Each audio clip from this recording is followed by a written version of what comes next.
Hello, everyone. I feel like I've done this introduction a couple times now, but I want everyone's attention real quick. Can we get some of the people in the back just to look up front? Thank you for everybody coming downstairs as well.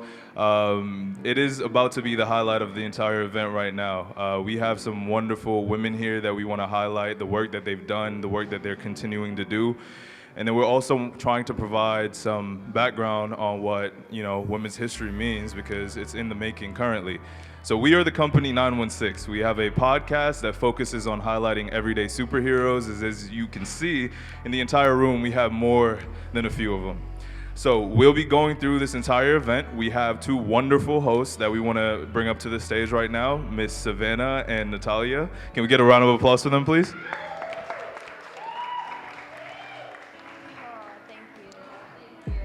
And before we head off, my name is Joshua Graham. I'm one of the hosts of the podcast, and I would also like to introduce my co-host, and then we'll be handing the mics off to the hosts of the event tonight. Thank you. Thank you, guys. My name is Robert Tongenpaw. I'm behind the camera. I'm mostly on the production side. And if you guys need a videographer or a photographer, just let me know. Thank you guys for coming. My name is Sammy Juenat. I'm a poet. I'm from Your Understanding. Everyone knows me as that. Just want to welcome you guys to the host and enjoy the event. Hi, you guys. My name is Natalia. Thank you guys so much for being here today. We're so excited to have all of you and all of our wonderful, beautiful panelists today. We designed She Means Business to inspire, unite all women, and empower all women from all walks of the earth. And what better month to do it than Women's History Month? So I'm Savannah, and today we're gonna have our beautiful, badass boss women come up here today and share their experience, advice, and give you guys, the audience and viewers, an insider perspective on what it means to be a female leader. Today's goal is to really show you guys the insider perspective on what it means to be a female leader and how that transpires into your success as well as your business. So thank you again for all being here, and thank you to our lovely panelists for taking the time to come and share your experience with us. We're going to start off by letting all of our panelists introduce themselves, their business, and what Women's History Month means to them. So let's get our panelists up here.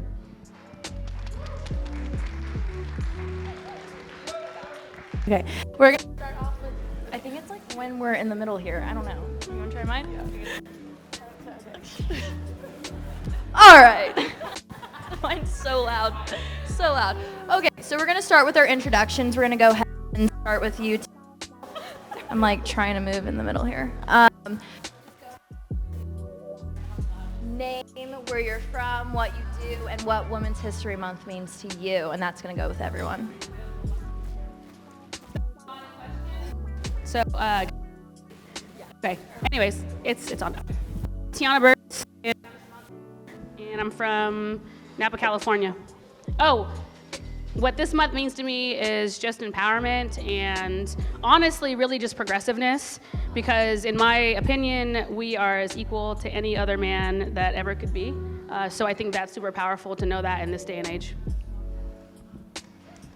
Hi, my name is Kia. My name is Kia Kodama. I'm from Sacramento, and I am everything I can do. Women's History Month, I think,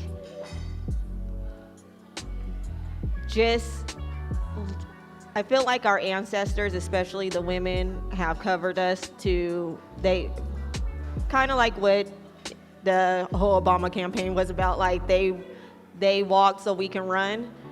And yeah, it's just an honor to be a woman, especially a Black woman, in a time where we are innovative and revolutionizing a whole different way of what feminine and women can be.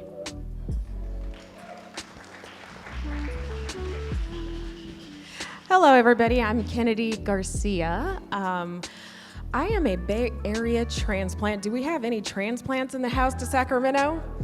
One? Really?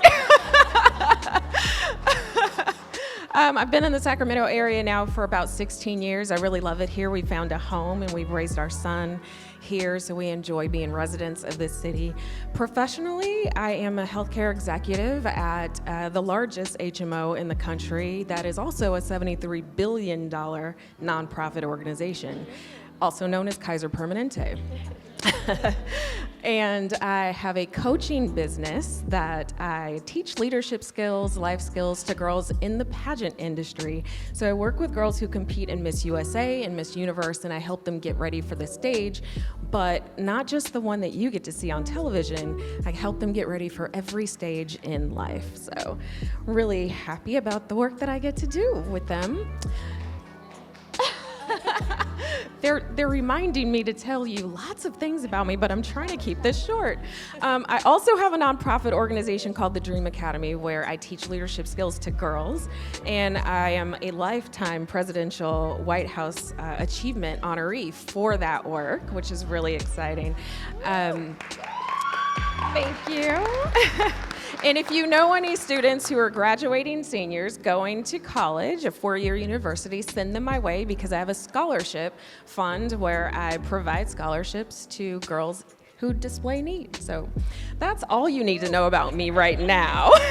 We'll get into some other things, but Women's History Month, the same thing is true for Women's History Month that is true for Black History Month for me. I'm a woman every day. So I don't get to not be a woman. So for me, I celebrate my womanhood every minute of every day that I'm alive, and it does not require for there to be a date on a calendar for me to do it. And in addition to celebrating my own womanhood, I love to celebrate the other women who are around me and who I get to see and empower and uplift on a regular basis. So that's what Women's History Month is to me. It's a normal day.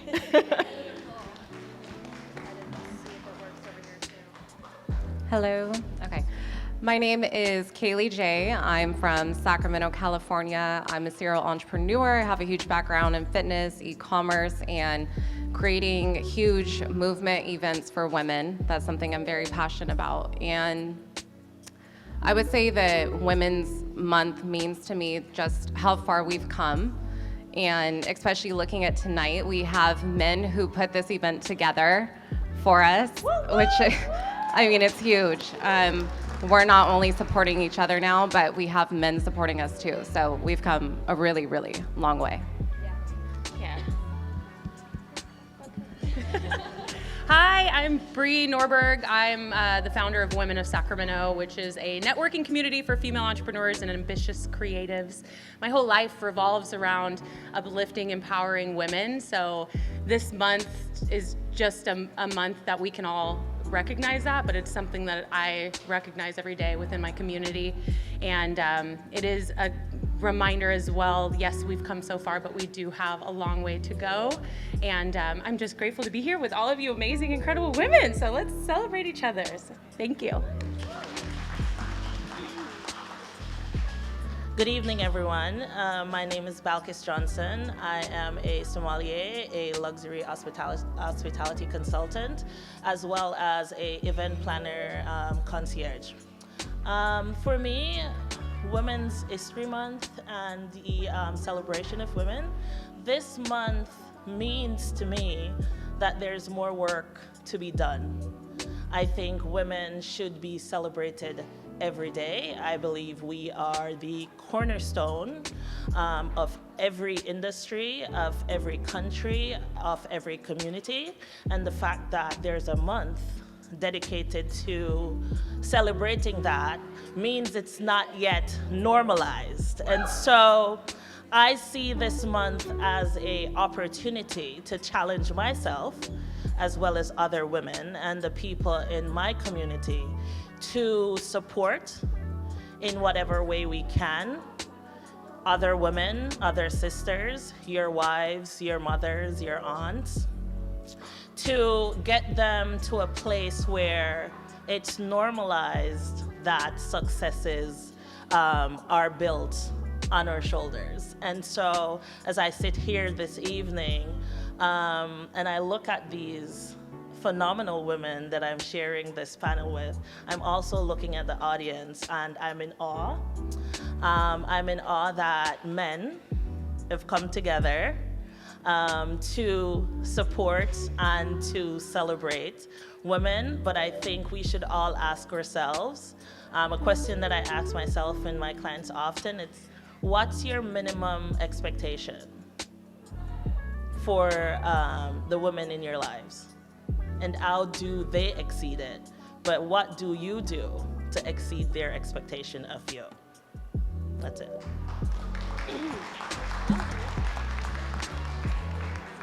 Hi, thank you guys so much for being here. My name is Aaliyah Orozco. I'm a professional television host for Latino Alternative Network. Thank you. I host a TV show called Get It Girl, and it's a woman empowerment show, so I get to have a bunch of influencers and celebrities come join me on the show, and I get to host them and hear about their walks of life, which I love. I'm all for women empowerment, so I'm so thankful to be a part of that show. I've also been able to host for Disney premieres, for Oscar de la Hoya events. I cover a lot of big boxing events, fashion weeks. So yeah, I'm a host and I love that. I'm also getting into real estate too now, so I'm really excited for that. But Women History Month means so much to me. I feel like I'm only here because of all the amazing women in my life who have believed in me and poured into me. So it's super important for me as a woman to do the same thing and to let every single girl know that your voice does matter and you could use it to change the world. That's why I decided to be a host. And I'm so happy to be here right now with all of you beautiful women. I'm like, wow, I'm gonna put you guys all on the show. You guys are all like, amazing. But yes, thank you guys all for being here. You guys all look great. Does this work? Cool. Okay, we're done. I'm kidding. Can we just get another round of applause for all these women up here? This is, wow, amazing. So we're gonna kind of popcorn this. So I'm just gonna put a question out there. You guys try to fight for the mic. I'm kidding. So first off, we're gonna start with who and what inspired you. And that can be inspired your business or inspired you to chase that dream you had in the first place. Does anyone wanna take it? Yeah?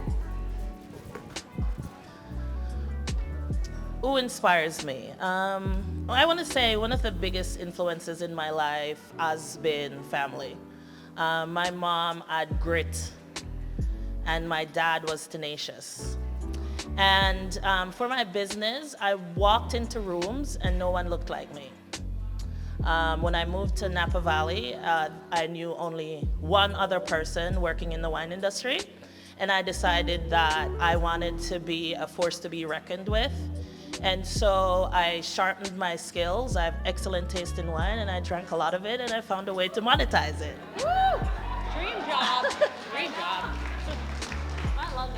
And I also like selling dreams. And if anyone does events, they know that's what you do. You take a lot of money from your clients, you sell them a dream, and you pray to God you can deliver. I love living on the edge, and so I feel like a part of what inspires me to go out every day and to keep raising the bar for myself is that I get bored very easily. And so I'm inspired by family, yeah.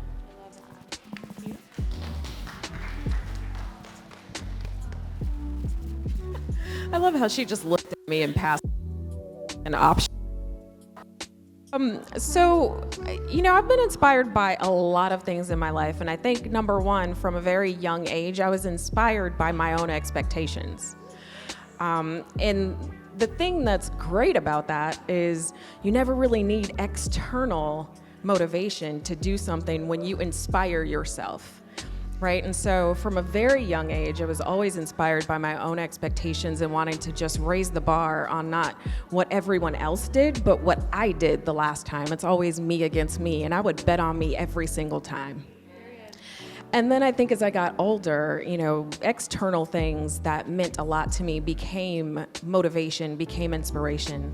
And my miracle child, who's actually here today, who I was never supposed to have, and we almost didn't make it into this world, became my next inspiration for every single thing that I did. Every decision I made in my life was based on what did I want for him, what kind of life did I want to create for him, and how did I want him to be in this world, and what did I want him to experience. And so that pushed me in a way that I really believe is responsible for a lot of the upward mobility that I've had. So my inspiration, my mom owns a nonprofit, and she's just been, my parents were interesting. My dad was a spender, my mom was a saver. So it makes sense that she teaches financial literacy for United Way. So I learned a lot of skill sets from her. So she's number one, my inspiration. Number two, my dad was. And he used to save articles for me. Sorry.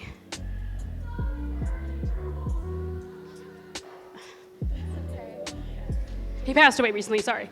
In Entrepreneur Magazine and Forbes. And then one day, he would just give them to me. And when I got featured in Forbes and in Entrepreneur Magazine, he was the reason why.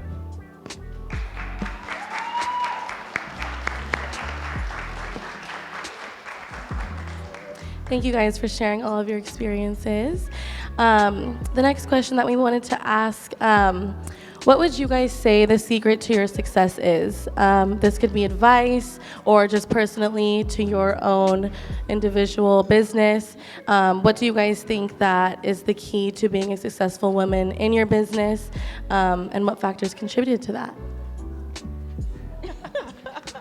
Well, how could I pass that question up? My key to success has been that I believe it. Before I do it, before I see it, before it happens, I believe that it's possible, and I believe that anything that I set my mind to, I can achieve. So without that belief, I just don't see how you get there. I mean, luck is not enough. This world is not set up for luck to be the reason that you get over the hump. So you have to figure out what's gonna get you, how you dig into that X factor that only you have. How do you take that and create something from it that no one else can produce? And when you figure that out, believe it and go do it. Because nothing happens if all you do is sit around and dream. That's how you feel? You don't want the mic now? I thought if I just sat here and smiled, everyone would just thought I said something. I actually don't have a measure for success. I think that is built on your own merits. I don't go into anything or do anything to achieve success. It just happens after I accomplish whatever it is I'm working on. And I think I get more gratitude by just trying and executing than anything. So whether other people receive it or not is irrelevant. And I always encourage that with my daughter or friends and family to do the same thing, especially women. I think that we don't always have the confidence in what we're trying to do. We think or dream, but life's, and sometimes it ends up scaling the confidence a little down. So I try to just say, just do it and enjoy it. And speed date ideas too. Like there's so many things that I just try out of pure, can I wonder, yeah, let's try it. And then sometimes it works out, sometimes it doesn't. I just find more comfort. I guess my success is just being comfortable with not everything working out and just the fact that I even tried. That's good.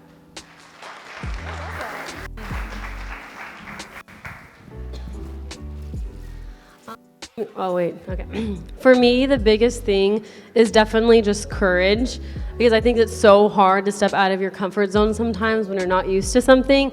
I mean, for me, I just moved to LA last year, And I came from Vacaville, which everyone here probably knows there's not an entertainment industry in Vacaville.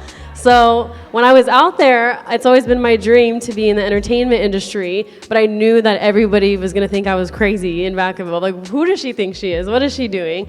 And I just had to choose myself of like, okay, well, I'm gonna look crazy for a second. I'm gonna do it, I'm gonna look crazy, I'm gonna step out of my comfort zone, and I'm gonna go for it even though I have no idea what I'm doing at all.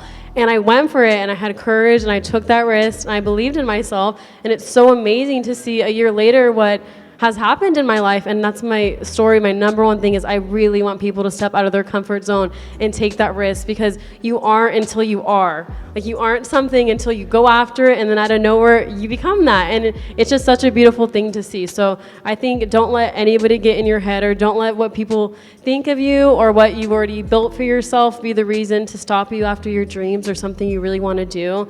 But I think, like you said, believing in it before, having courage, and then going after it. I know, that was good, that was good. Well, going off of that, I think that most of the time, like women in business, it's really hard to find that success and also stay true to yourself. So how do you stay true to yourself but also make that money? I think that there's a lot of power when you can stop caring about what other people think about you.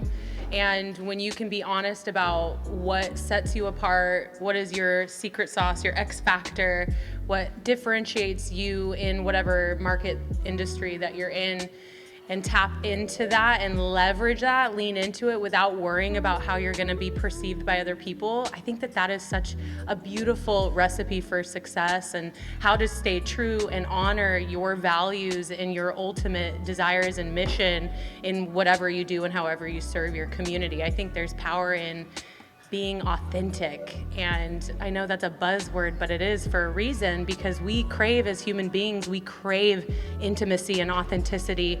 We don't want to see a curated version of you. We want something deeper. So I think in order to stay true to yourself and honor your values, you need to know, first of all, what those are, and then don't be afraid about how other people are going to react to you. You gotta stop caring about other people, especially if they haven't achieved the level of success that you desire. They have no business in your business or what you do or bring to the table. So that's what I would recommend. To add on to what she was saying about authenticity, one of the things that I think any person, not just if you're a woman, if you're going into business, one of the things you need to steer away from is fitting in. You are uniquely you for a reason. What is the story that led to that point, that sparked that idea, that made you want to solve that problem, to fulfill that need? Own that. There's 15 different kinds of sliced bread on a shelf. They all sell. So it doesn't matter if you're selling a t-shirt too, or if you're opening a braid shop in an area where there's 12 other braiders. You are you, and your story is important. And so when you stand in who you are, and you believe in the reason for doing what you're doing, and you have passion, you're not working. The money is going to come. So the days when you don't make money, you're paying in because you can never start from zero. There's a lesson to be learned in every empty day when the tail doesn't need to be balanced because you made zero. But you will never start from zero because you have data that you collected. It was a rainy day, you didn't have umbrellas. You need umbrellas, you need to partner with cab drivers, you need to have flyers in your lifts, you need to do something. So it's stand in whatever it is you've chosen to do, lean into it, never try to be like everybody else, because it's not authentic, and we can see it from a mile away. And so lean into your story, be true to who you are, and keep focused on the goal. And if that's to fulfill a need, the money will come. Love it. Good. You want it? I would try to, but every. We're all so good. I think what I find, and everyone's spot on, by the way, and I love Bree's comment because I watch all of Bree's shit, and I gravitate towards her because she's super transparent, right? I wouldn't have 17 million reach on my Facebook page in 21 days if it wasn't for me being raw and real about my message being a part of my mess. There's 60 billion posts going through your newsfeed every single day, and if you are an entrepreneur or business owner, how are you going to stand out? It's being authentic with that, with your walk of life. We tend to want to highlight the best parts of us because that's what we think works on the internet. In this day and age, it fucking doesn't. What works on the internet is going, dude, today I had a fucked up day. Do you know how many people are struggling in this fucking earth right now and want to hear that you're going through the same thing? But unless you tell it to the world, you're never gonna have that gratitude and fulfillment, that impact that you're meant to have on this earth. Life is long but short. I would know that all too well. So for me, I know for a fact I wouldn't be on TV 4 times a month where they call me the vice president of networks if I wasn't getting on the television saying, hey, today was a messed up day, but this is how I got through it. So I think, and I praise Bree again because Bree shares the uttermost exposures of what it looks like to be a coach in a business where there's a billion coaches. And yet she's still raking 300 grand a year. That is to be fucking commended. Now, on the flip side, because I'm not a coach, by all means, I'm going to the liquor cabinet when I leave here. But my point of this, because I'm a mess. My message is my mess, but I'm not going to coach you on how to heal your shit. Watch my videos, watch my reels, and the rest is fucking history. Can we say this? Okay. So I just think that when you are authentic, you can attract exactly what you want, not in the time frame at which you expect it, because you have to be patient on this journey. But in the time frame at which you want it to happen, as long as you have air in your fucking body. What a way to close us out. I love the fire. Okay. So that kind of leads into our next question. And this one's kind of a big question, so take your time if you need it to kind of think of something to say. But what are the benefits to you guys of having women in leadership roles? We talked a little bit about us being like a minority in some businesses. Obviously, all the women up here are super successful. But what are the benefits that you guys think personally is to having women in the leadership roles that you guys are in? I will take that to the right. So first, let's not get the game twisted, right? There are not a lot of women in leadership roles.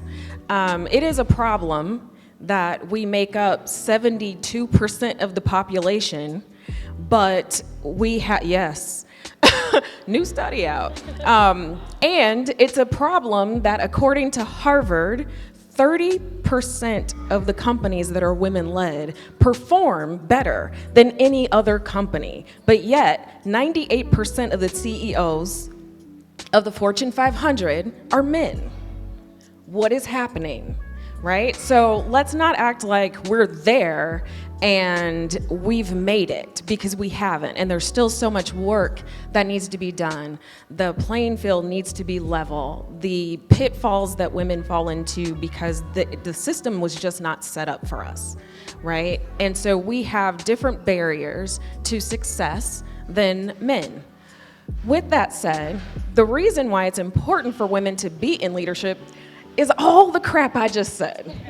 Because if someone's gonna open a door, hold it for you to come in, move their purse out of a seat so that you could have one at the table, it's gonna be one of us. So there needs to be women in leadership. That's the first thing. Second thing is, every single woman in here, I need you to get a PBOD. A personal board of directors. I talk about this all the time. I'm sure if you've been to any keynote I've ever done, I've said this to you. But on that personal board of directors, you should have a mentor and a sponsor as two of the people who are sitting on your board. And the mentor is gonna help guide and direct you based on their own experience, based on the things they've been through. And you find somebody who's in the same lane that you're trying to find success in, and you will miss some of the hurdles that are put in your way. But a sponsor is gonna put their name on the line for you and your success. They are gonna say, I believe in this person, give her a shot. And the sponsor is the most overlooked but yet the most important role in a person's life. So when we talk about leadership and the importance of having women in leadership roles, those are the reasons why we need to be there. So it's not just for us, it's not just to collect the bigger paycheck, it's to make sure that we can get over this pay equity gap that we have, and the leadership gap that we have, and all the rest of the crap that we have to deal with because it wasn't set up for us in the first place.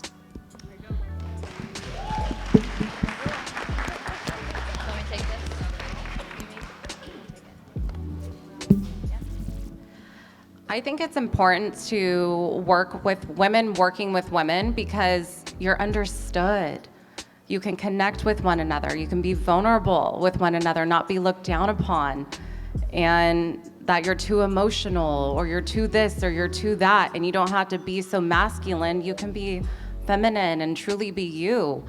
And when women come together and work together, it's honestly one of the most beautiful things I've ever seen at Breeze Brunch in November. It was so amazing. We had 300 women in one room and we were all bawling and laughing and having an amazing day.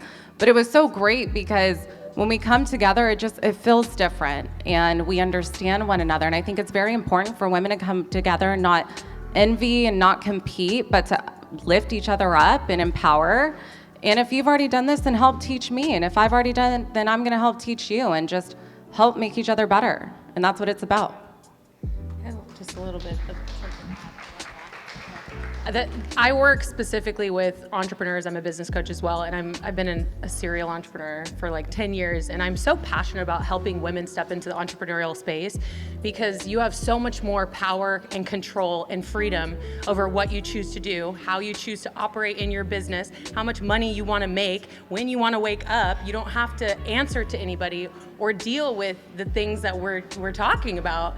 I am very fortunate because I haven't really had to deal with that. I worked in a corporate setting for 3 months and was reprimanded by my assistant manager for being authentic. And I was like, that's it, I'm done with working under someone else. I don't want to be told what to do or how to act with my clients. So that's why if you are sick of it and you don't feel like you fit into that corporate traditional structure, listen to that. Lean into something different because there's other opportunities for you. And you're able to create and design a life that honors your values and prioritizes your needs and your energetic cycles and is less of, this structured way of living. You can be the architect of your own life and create anything based on your skills, your experiences, your talents, your passion. So if you're finding yourself just like a square peg in a round hole, is that the expression? And you just are not figuring it out and you're not happy, explore other options because there's so much available to you and you have something deeper inside of you that you can tap into and leverage and make money from. So just avoid all of that and step into entrepreneurship. Okay, thank you. Yeah.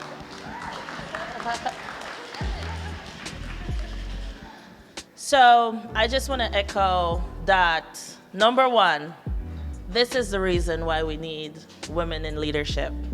So we can be inspired. So we can aspire to keep going. I'm inspired by turning up today, and I'm inspired by listening to what these wonderful women are saying. And so I think that gives you real-time insight into why changing the landscape is important. So seeing women leading is important because the playing field is not level. That's the bottom line. So it's on us to advocate that this change happens. It's on us to continue doing the work as women, but we also need the support of community for this community of women that want to excel. So I think for me, seeing women leading, seeing women being inspiring, days when I feel like I don't want to deal with people, I feel that. There's someone I can call or I can shoot a text to. And so I would say seeing people who are facing challenges and are kicking the doors open and tearing them off the hinges. It's very inspiring to me. So yeah. Yes. That was great. Well, I kind of want to go back to what you were saying about how like the system wasn't built for our success. And I feel like we all have kind of like echoed that on this side. So in saying that, like built off of your guys' experiences, have you ever felt imposter syndrome? And if so, how did you get yourself out of this? I know we just said we have this seeing women do it bigger and we can make it bigger. So how did you guys do it though? I see Tiana over here, she wants it. It's hard not to when you're first starting out, especially with the internet, because there's so many people that are renting Lamborghinis and Ferraris, and then you think that that's their lifestyle. When they go back and they return the Lamborghini and go live in an apartment with no ownership, no equity, no nothing. That's a problem in America.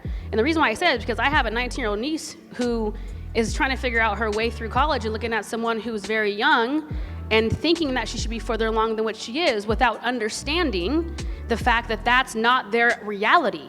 And that's simply fake reality, which is a problem in America. It kills more kids than anything ever killed. Do you guys understand that?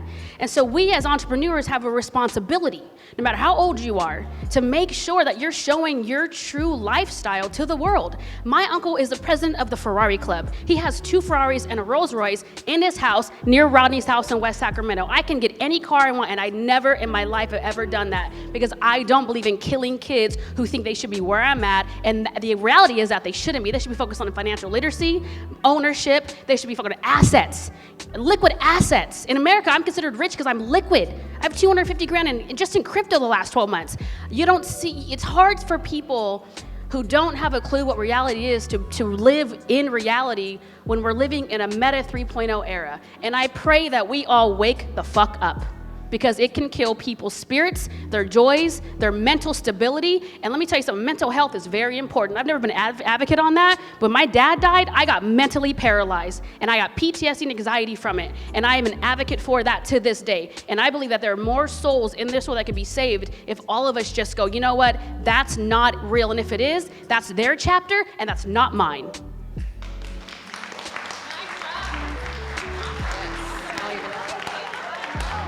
Look.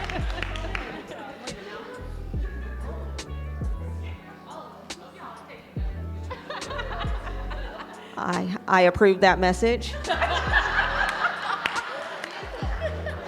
I think the best thing that I always recommend for anyone, I've never had to actually, my daughter had mentioned that. My daughter's 24, she just graduated college last year, and she is trying to navigate. Like you were saying, she's trying to navigate, and I constantly tell her she is where she needs to be, nowhere else. If this is, everybody has a journey, and I think that's where we need to go, what you're saying. We need to learn how to disconnect. I grew up in 2 decades without social media. So whenever I am seeing, or I try to filter what I have on my feed and what I'm viewing, first of all, so that will be helpful. Number 1 is filter what you're actually seeing. And then 2 is learning how to disconnect so you can reconnect. And a lot of people, especially growing up in a digital age, don't know how to exactly do that. So taking breaks will definitely help, but I promise you, if you filter the things that will inspire you instead of things that, because comparison is like death. And if you don't know how to live without doing it, I have my older sister, well, I have 2 older sisters, the second oldest. She's 2 years older than me, and I remember growing up and her always comparing, like, dang, they have a better car, or oh my God, I wish, and I never felt that way, and I was just like, I don't see how you don't see we have like this really good life. We're very privileged. And so comparison can completely, yes, thank you, and mess your mindset up. So if you filter what you're watching, and it's kind of like tuning into a radio station or your favorite TV shows, so you can see things that will actually inspire you instead of debilitate you, it will make a huge difference. But we're all on a journey, and if some people are, you know, they take a flight and they get from point A to point B easy. That's their journey. I am on a road trip that has lasted about 20 years. I have had flat tires. I have had hitchhikers rob me. No, you know what I mean? Like, my journey has been extremely good and bad, and I wouldn't change it for anything in the world. So you have to know that your timing is your time, and I'm actually in a male-dominated space. I guess I'm a sneaker influencer. I hate saying that, it's so weird. But it's a male-dominated space, and women have not always been able to break through until probably COVID, to be honest, where we really start seeing women dominating in this space, either in leadership roles with the brands or just as influencers themselves. And the one thing, going back to leadership also, that will, as women, we need to understand our power, is that we have so much economic equity in what we do. When Black women went natural, everybody changed their hair care products to natural to accommodate natural hair care. That's so much fucking power. You get what I'm saying? Like, if we see where and how we are spending our money in the first place, we can control where we are in these businesses, whether we want to be in corporate or be entrepreneurs.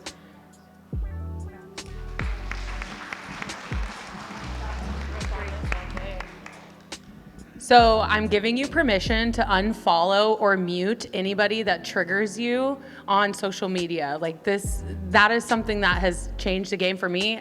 I feel like imposter syndrome, new levels, new devils. There's that phrase, and it's true. It doesn't matter where you're at in business and what level you're at, you're gonna experience these triggers because we're human beings and we got childhood programming and past trauma and all of the stuff that we bring with us as adults.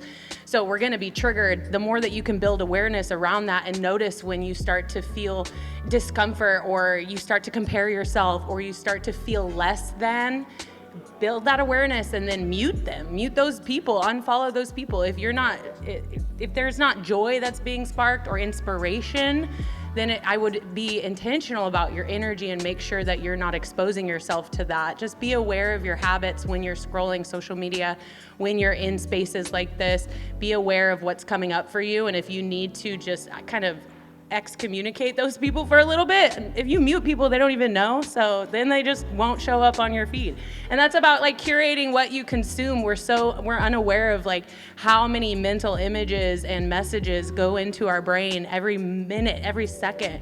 We spend so much time on our phones, and that stuff seeps into our subconscious. So it's just really important for you to be intentional about what you're exposing yourself to, and then just limit that. Comparison is the thief of joy. You know, that phrase is really true. Because when you start to step into that, you're not focused on your own journey. You're comparing yourself to someone else's, and who knows what chapter they're in and what was their foundation. That image of the iceberg, like you see all of the success up at the top, but what you don't see is what was, you know, what the challenges that they were faced leading up to that, or all of the struggles and, you know, all of the stuff that is below the surface. So do yourself a favor, don't step into that comparisonitis trap, and just mute people. It's really easy. Instagram offers that feature. I agree with Bree, and I would go a step further and say audit your circle. Look to your left, look to your right, look who's behind you, look who's before you. Try not to be the smartest person in the room all the time. You learn nothing. Try not to be the smartest person in the room. There's no value being the know-it-all and being the person that comes up with all the ideas unless you're being paid for it and you're an idea person and that's what you get paid for. So after you're finished auditing your social media, really look left and right to the people you spend 4 hours talking to, and you coach them through 500 different crises that they have every week, every day.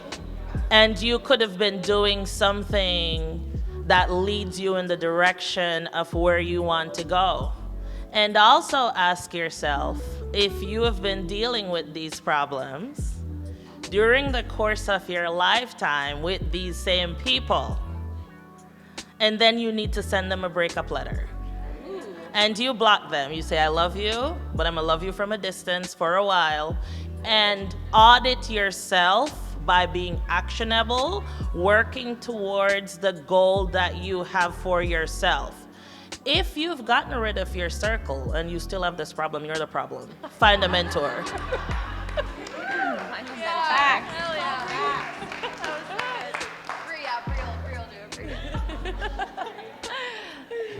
Well, going off of that, I mean, that was amazing, first of all. I feel like I'm getting so much advice up here, too. But like you were saying, being intentional about, like, your circle, auditing your circle, like, just being intentional about, like, who you're following, all of that. Like, I feel like that also goes into, like, being intentional who you're getting your advice from, like, who you're looking up to, that inspiration. And I know we have a lot of coaches up here, a lot of people who love sharing their advice. So to the people out there who maybe are considering coaching or getting it, like, what would you say are the benefits to it, or what you should be looking for when you're finding a coach?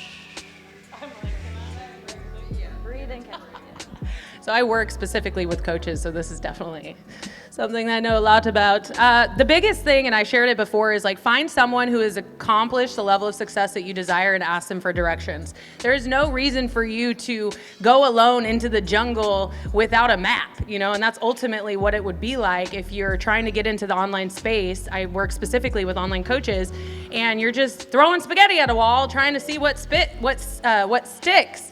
And there's an easier route. I think we have, as women, we have a hard time asking for help, or maybe just in general, people have too much pride and their ego doesn't allow them to lean into support systems and be vulnerable and ask for help. And I think that that's a superpower when you can find someone who inspires you and who has achieved that level of success that you ultimately desire. Just first of all, you got to invest in them. You know, when you make an initial investment into you, you kind of step into a new arena. You have skin in the game. You show up for yourself with a different level of energy. And then you start to put in the effort and the work. So I definitely recommend make that investment in yourself because you're worth it. And you can ultimately leverage someone else's experience and time and pay them for that roadmap, for the blueprint of how to get from point A to point B in a shorter amount of time with minimal challenges and turbulation, which it's gonna be hard. I'm not saying that it's like easy, but it doesn't have to be complicated. It can be simple if you have a system, if you have that mentorship and support. And don't take advice from people who haven't been in the game. They don't have that privilege for you, right? It's something that you need to be mindful of. The content and the pieces of advice, people are typically operating out of their own insecurities. So they're gonna shit on your dreams because they don't see it for themselves. They're just projecting their own reality onto you. So if you have those dreams, know that first of all, it's totally possible. And I know that's cliche, but we're all proof of that, standing up here, sitting with you here today. And I would encourage you to find people, surround yourself with people who have a level of success, who are ambitious, get in the room with those people, have conversations, and then actively look for someone who is in the same realm, the same field that you're wanting to achieve and like kind of rise into, and then figure out a way that you can work with them. So that's my recommendation. I'm gonna add that. You don't get to add.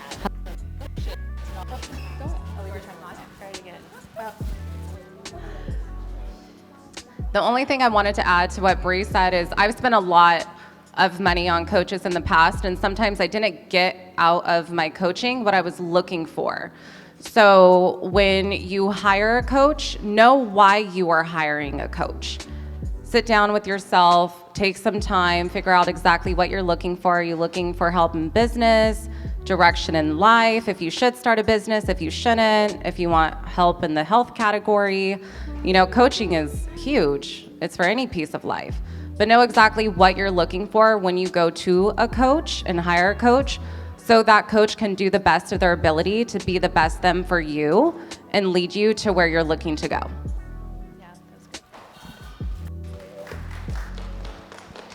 And I just want to add two more things to that. So I think it's really important. Everything you said, spot on.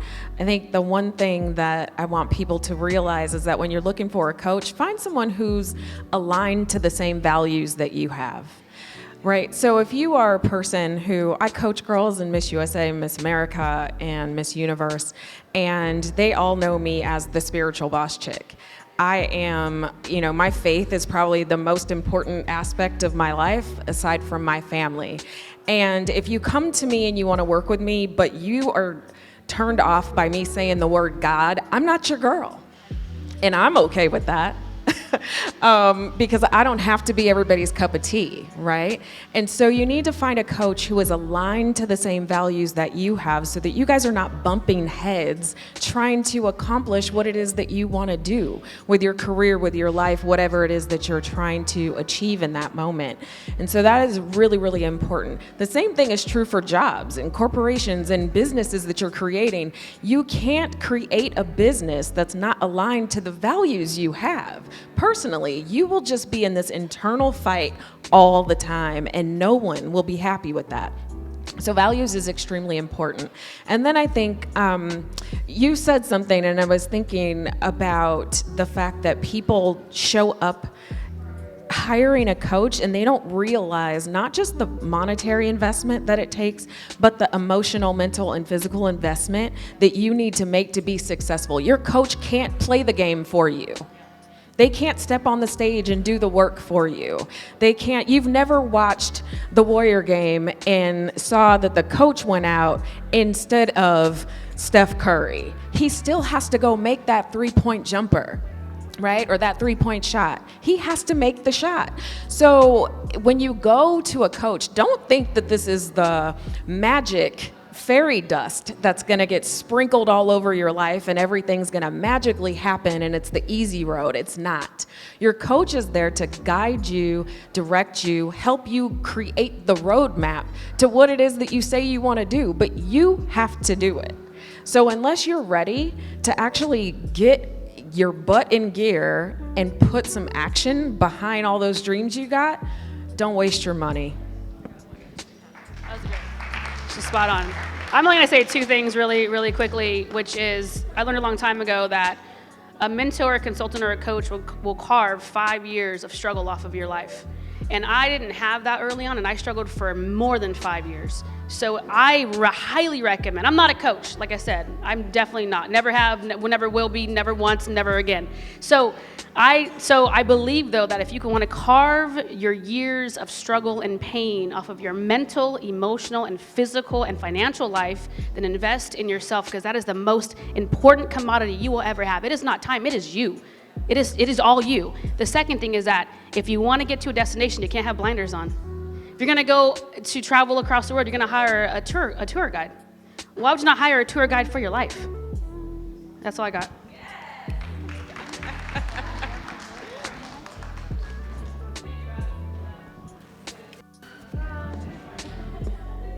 So you can sense that there's a theme in response to this question, and it starts with you being accountable and you being honest with yourself, because understand that as much as you're interviewing this coach, they're also interviewing you.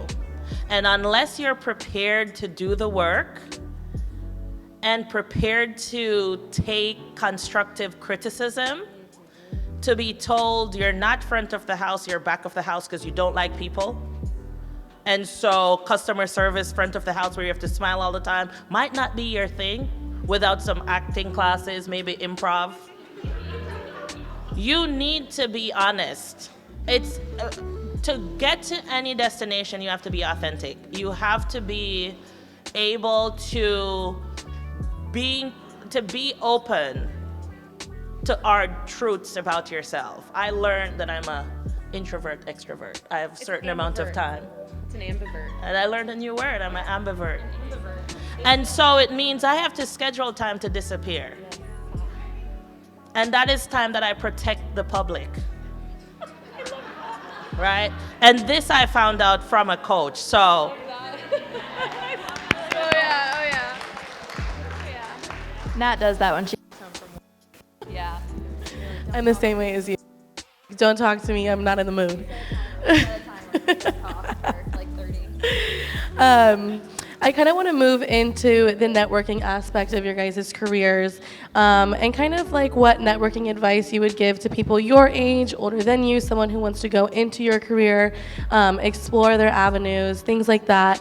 I'm sure we've all been in networking kind of communities, events like this where you're meeting a bunch of people, and especially for someone like myself who is just graduated and kind of wants to explore all of my avenues. What networking advice would you guys give to someone like myself? I will be really short on this one because networking does not matter unless you've figured out how to make your net worth your net worth, right? If you're not figuring out and being strategic about who you need to meet, what rooms you need to be in, what relationships you need to create, you are wasting your time. Just meeting people and getting cards is not networking. Okay, so let's be real about what it is that we need to do so we can shift some perspectives and then you can get closer to the finish line of the success you're trying to reach, right?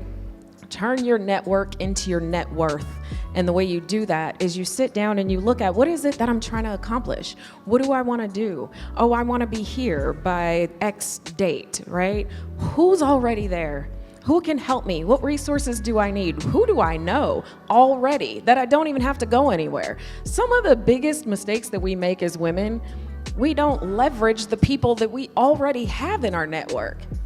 We think we got to go to an event and meet people who are foreigners to us when we have Brie in our back pocket and right, like it's so think about who you already know and how they can help you move the needle forward and be strategic about the network that you are actually creating. Yeah, I mean, what she said, we were passing out roses like we're on The Bachelorette right now.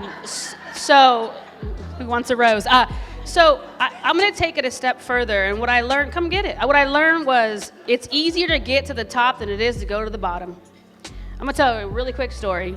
I'm a communicator, and my good friend Les Brown told me communicators change the world.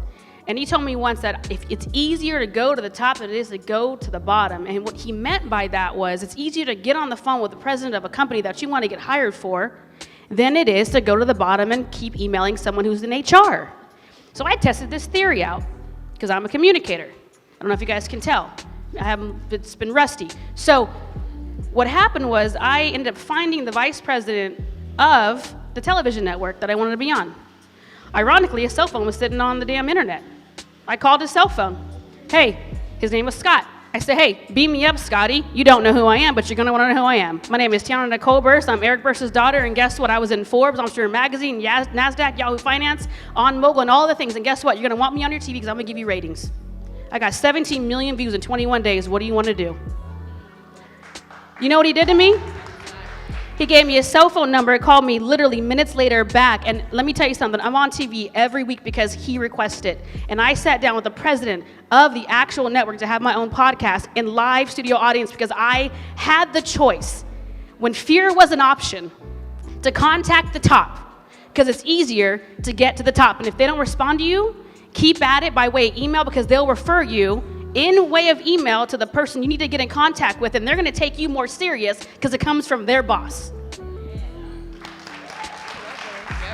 I'm like, So when it comes to networking, this is something I feel like I've had a lot of success with in my life, and it's because when I have a door I wanna knock on, I knock on that door and I get in. I have the confidence, I know why I'm there, and I don't just get there to open up the door, I get there to stay in the room and make that relationship worthwhile. Like, are you looking to make friends or are you looking to get somewhere in life? So with networking, have the confidence, know why you're reaching out to these people, and like Tiana just said, lead with your value. Tell them why you're in front of them and why you're trying to talk to them and why they should want to talk to you and not miss the opportunity to speak to you. Lead with that confidence, tell them who you are, and make it happen. And that's it. Just go after it. Reach out to as many people as you can and make your dreams happen. Like, honestly, when I've built businesses, when I've done things in life, everything I ever did, I had to bootstrap. everywhere I wanted to go, I had to make those connections happen. I didn't know anybody. I didn't have anybody in my back pocket. I didn't have any names to pull out of any hat to say this is who I know. I just said this is who I am and this is what I can do for you. Give me an opportunity and you won't regret it. And I've gotten every single chance from that.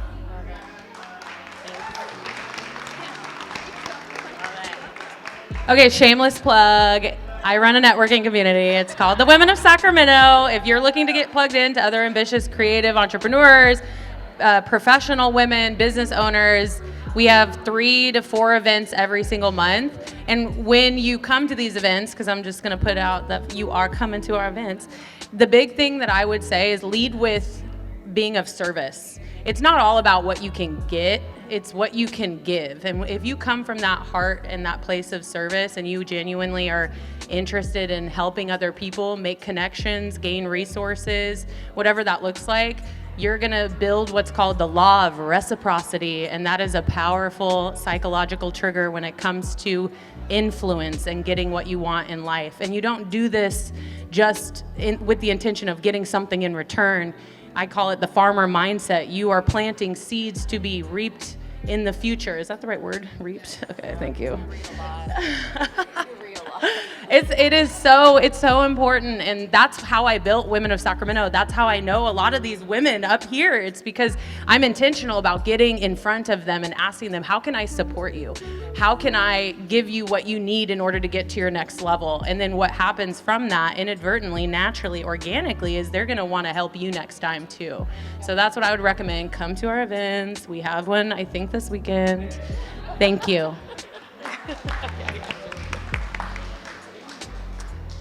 I'm going to give you a quick one. If you are just starting out and you want to start networking, say thank you. That's your biggest tool. Say thank you when someone spent the time to share their name, to tell you their story. Send them a follow-up so they remember who you are. Be the red fish in the pond of green fish. And that way, when you figure out what you want to do and who you want to connect with, that person at a second touch point and a memory of meeting you. If you can solve a problem for them, even better. Email them with the option to a problem they discussed with you and stand out.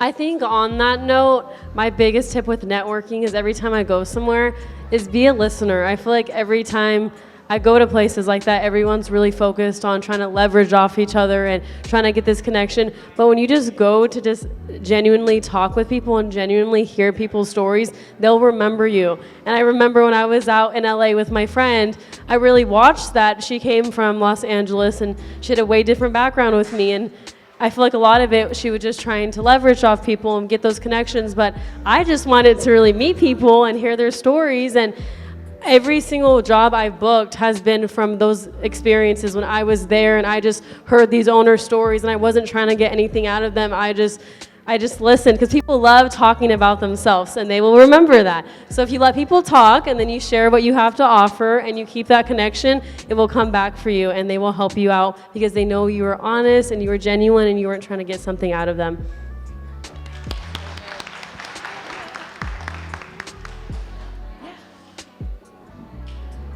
Another thing is show up for other people.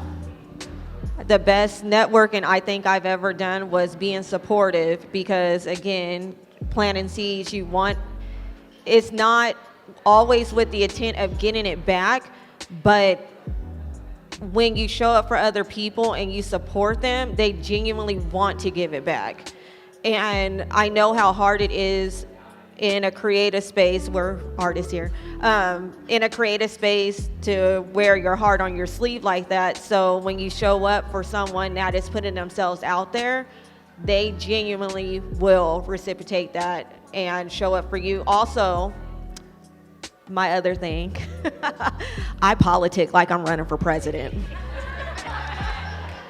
So if I gotta kiss babies and shake hands, then that's what you do. And it's all from a very genuine standpoint, and it's no presidential promises that I can't keep, but I politic and I give what I would love to receive it as just in a relationship, not in purchasing what I'm doing or showing up where I am, but just to build a connection. And it has worked. I have a lot of friends in this room that I've known for decades. So believe me, politic like you're running for president, but be a fan favorite.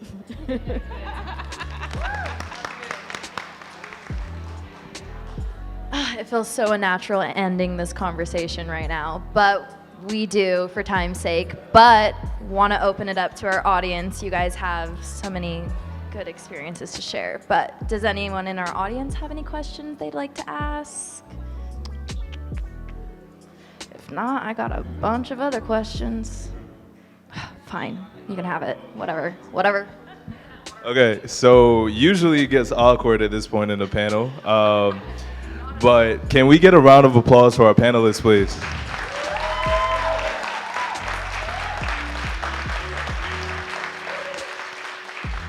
Okay, so we have a couple more roses in hand, and what we wanted to hear was about certain people that either you have a business or you're looking to start something, and maybe you just wanted to share your story. Maybe you were inspired by somebody on the panel, maybe you wanted to connect with these ladies or connect with somebody else in the room, and if you share your story, one of us will come down and give you a rose. I know it's not a big incentive, but I think it's a big enough one, so will anybody take up that offer? Just tell us your name and something about it. I'll come to the middle. Hi, everyone. I just want to first say thank you, ladies, all of you. Wonderful, inspiring. I love it all. Hi, everyone. My name is Kayleigh Smith. I am an artist, a muralist.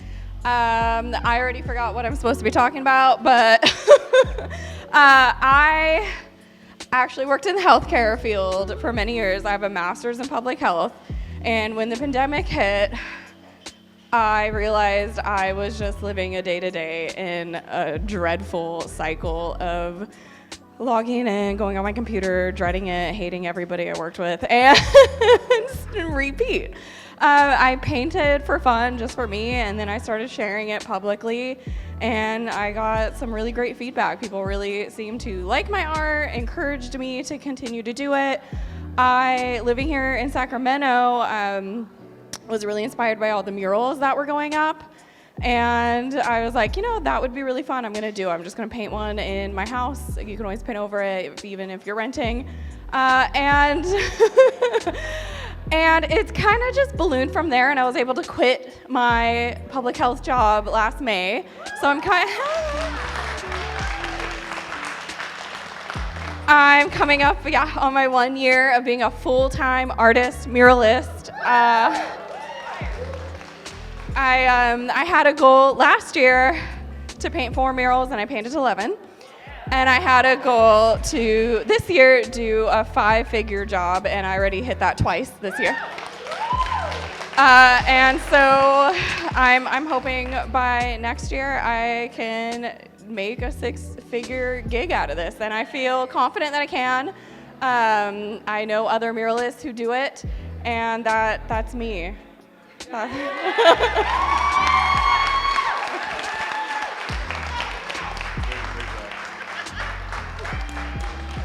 Okay, and I hear that we have somebody else lined up. Is anybody else interested in going forward? Okay. Hey, sir. So it is a Women's History Month event, so I'm gonna have to kind of. Yeah. No, you can. He's gonna go up after. It's all good. What's up, ladies first? Let's go. Go good. What's your name? Yours. Chef Jeff. Oh, okay. Well, thank you, Chef Jeff. My name is Brianna. Hello, ladies. Hi, Kennedy. Some of you guys know me. Some of you guys do not. If you guys do not know me, my name is Brianna Quinones. I am a CEO. I am a coordinator, and most importantly, I am a caregiver. I take family very, very, very seriously and very important. I've pretty much taken my family first in everything I do, after God, of course. And some amazing things have happened in my life because of that. And I have gone through a lot of ups and downs working with my family and taking care of my sick mother who battles lupus. And for those that don't know what lupus is, it's an autoimmune illness. It's a chronic illness. It can sometimes be a monster and a giant in our family. So I started a foundation called the L for Lupus Foundation. Has anyone heard of it? Well, now you guys have. And so that's why I go into rooms like this, so I can share and spread awareness about lupus, because it doesn't just affect my mother who battles the illness. It affected me, my siblings, her husband, my dad, and everybody around the illness. But the strength and the courage that my mother has fighting and waking up every day to persevere through her life has encouraged me so much to be thankful and be grateful, but also to set boundaries in healthy ways, learning how to say no. And I help teach nonviolent communication with families. I help educate people with mental illnesses, and also I just do my part to spread lupus awareness, and they can take what they'd like to apply it in their life. I don't have lupus, but it really is a big part of how I've conditioned and empathized with anybody, because a lot of people are going through things that you have no idea what they're going through. So to me, I just treat everyone like just with kindness and love, and then you'll never know what doors or conversations that can open up, and it's amazing just to hear out their stories. So opening up a safe space in front of you and not controlling the space is a really big lesson that I've learned, because I've always wanted to be in control because my mom was always sick. I always wish she wasn't sick, so I would try to take control of the situation. But besides the fact, on top of that, I've been a full-time event coordinator with my family. We own and operate 3 different venues in Sacramento, and we're able to provide decoration, rentals, catering, service staff, all of everything. So, but I just got a job offer today from Cal Expo by the State Fair, so it'll be my first time. Yeah, I just got an acceptance letter, and it's my first time leaving my family for a seasonal position in an event coordinating. So I'm very excited to practice my skill sets that I've polished with my family over the series of years. So I don't even know what the question was, but I hope that I just take this opportunity just to highlight women and empowerment and motivational speaking, and what you guys do and what I do as well. It really serves so much every day with our friends and our community, and I'm sure everybody looks at you all and is just like, that girl's a bright light. That girl makes a difference. That girl is so smart. I'm gonna go to her anytime. So just continue doing that and watering and blooming and conditioning through the different weathers, because it's hard. It's not easy. So I just want to commend you guys and give you guys your flowers and just say thank you very much for what you're doing. Thank you.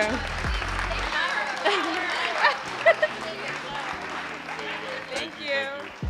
Okay. And then I think we had someone else lined up as well. We'll follow up. We got a couple more? Okay, cool. Here you go.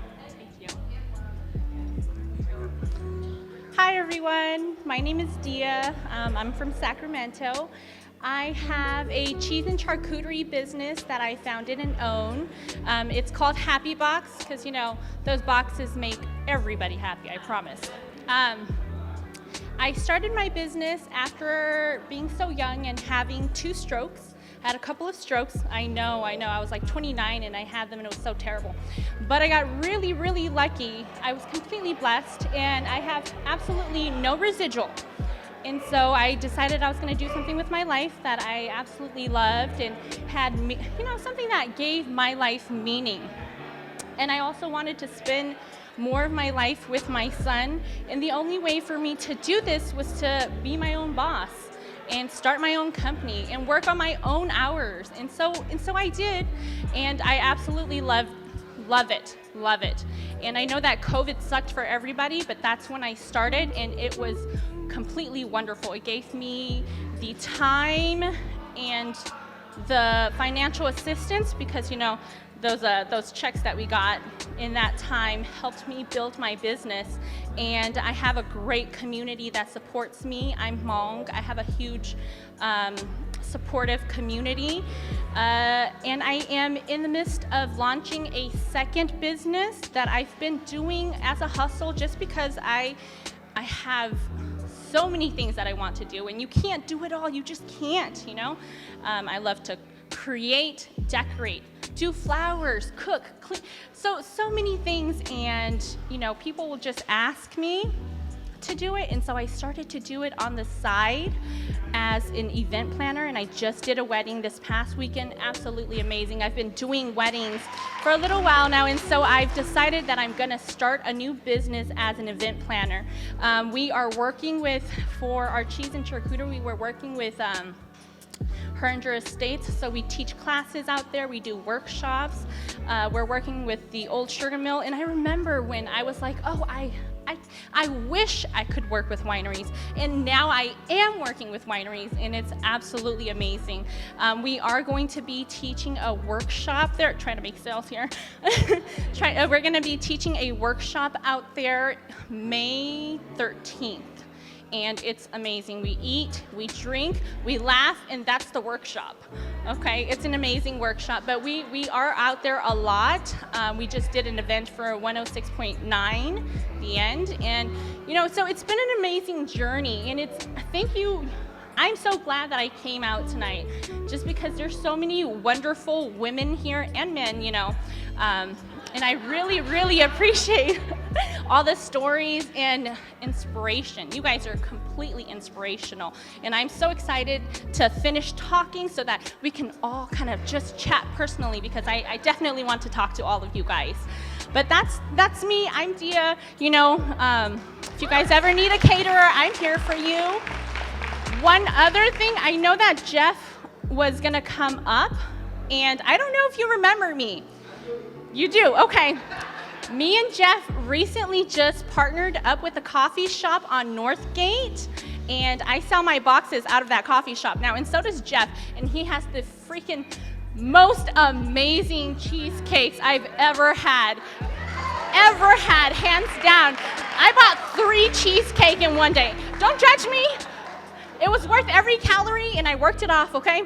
But it's amazing. Thank you, guys.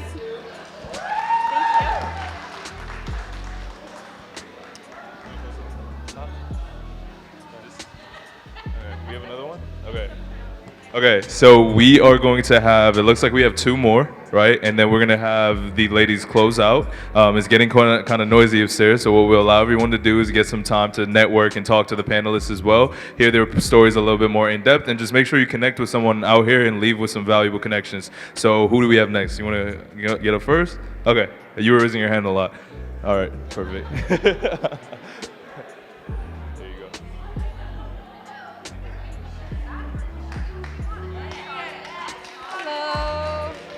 First of all, I want to say thank you to you ladies. Oh my God, you guys are so inspirational. Hearing you guys' story, I am kind of nervous right now.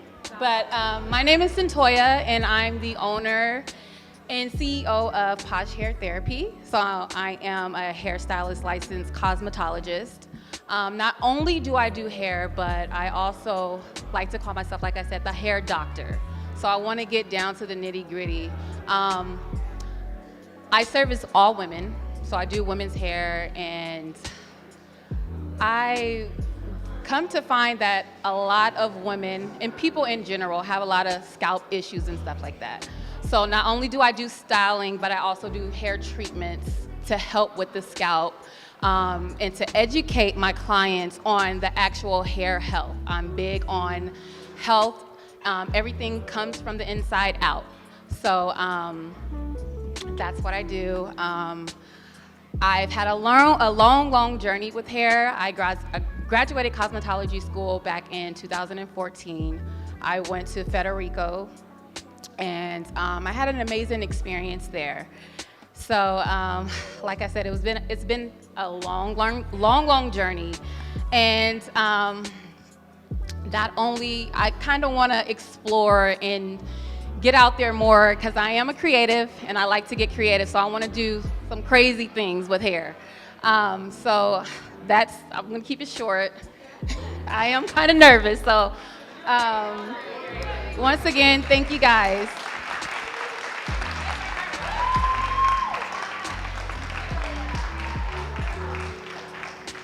We have another one. Please. I don't know, you got time for me? We good? I'll be louder than the people upstairs.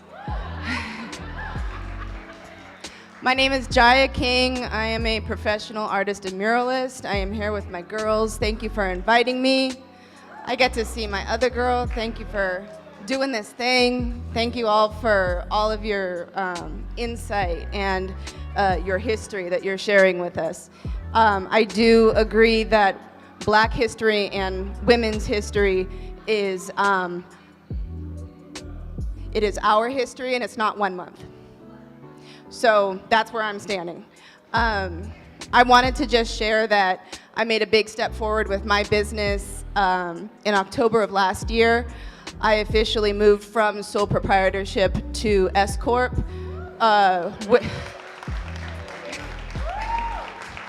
Which means that you need to be much more aware about your taxes, and you need to have your own CFO and your own lawyer that you can call. Because Lord knows I am not going to GBT chat some BS about my business statement.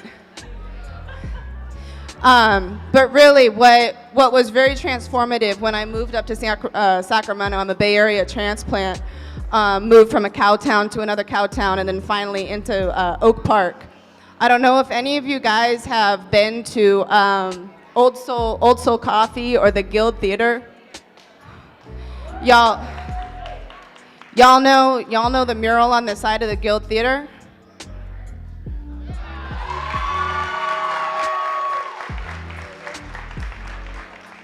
That was my first mural I've ever done. I am now working with a team of women who support me and invite me to things. I don't even remember which one of y'all invited me to, but I just show up. And they help me, and I help them in what is called community murals. I don't know if y'all have heard of community murals, but there is a difference between community murals and there's a difference between residential and festival murals.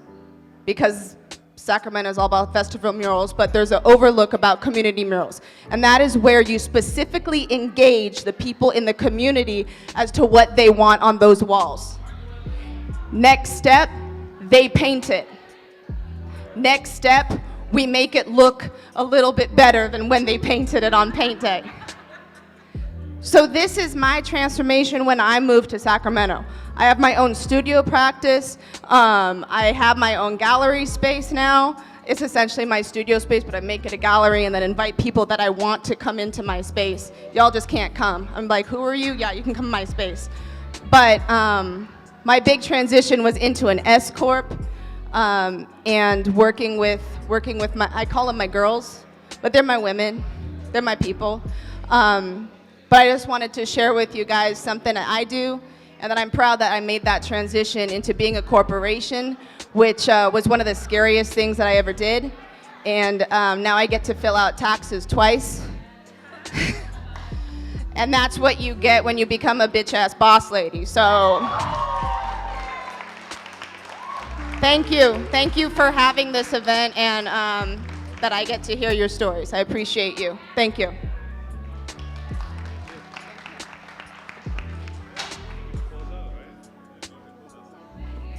So right now we'll like to close it out with the panels. Go ahead. Yourself. We got a system. Okay. All right, so to end us off, we're just gonna all go through, and this is gonna be really hard, but we're gonna try to label our journey in one word. And we're gonna do that hoping that someone in the audience may relate or connect to that, and hopefully that transpires next. I'm not starting that off. But yeah, just one word. I mean, obviously it doesn't have to just even make it a phrase, but for time's sake, do we want to start this side, that side?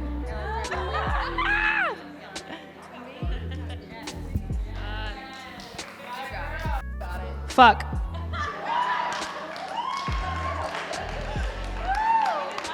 I don't know how you go after that. One word.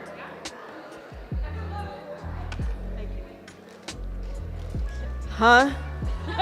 Like, I don't know what else to say. Just, huh? Put this in a poem later.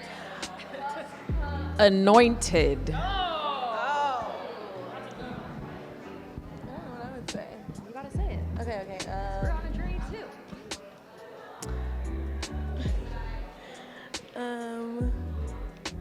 Difficult. Inconsistent. Yeah. Unexpected. Resilient. Perseverance. Courage. Good job, team. All right, one more round of applause for our beautiful women up here. Thank you guys again. Yeah, okay, yeah. We're all gonna go through, give you guys a moment to share. Google is my best friend, Tiana Burse.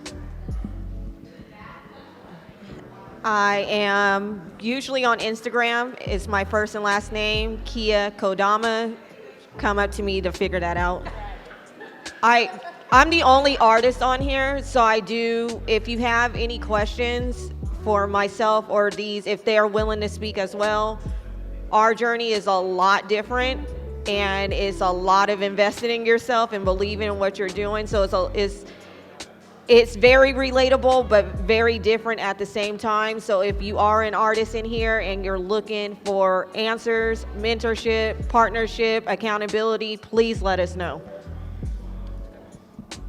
Best place to find me is always on Instagram. My profile is @spiritualbosschick. That's what she do. What about y'all? I mean, unless you want to see the coffee shops I go to. All right, Savannah.Rose99. You can find me on Google, Kayleigh J, Kayleigh, last name Jae. Connect with me on LinkedIn, Facebook, Instagram. Let's talk. Please don't Google me. I have a history in the fitness industry. I know there's just a lot of weird stuff that pops up. You can find me on Instagram, Bri.Norberg, BRI.NORBERG, and Women of Sac. You can follow that account to see all of our upcoming events that you're all invited to. I'm going to use my time to invite anyone, any BIPOC person who is interested in starting a journey in wine to follow the Roots Fund. We are currently giving out scholarships for wine certifications or hospitality certifications. They just opened. So that's the Roots Fund on Instagram. It pays more than retail if you go into wine, and you don't need to know anything. So. Yes. You can find me on Instagram. My Instagram's Aliyah Orozco. That's ALIYAH. Orozco, OROZCO. I would love to be your guys' friends and stay connected and support you guys in all of your guys' business and your walks of life. Thank you guys so much for coming. Like, you guys were such an amazing crowd. Thank you.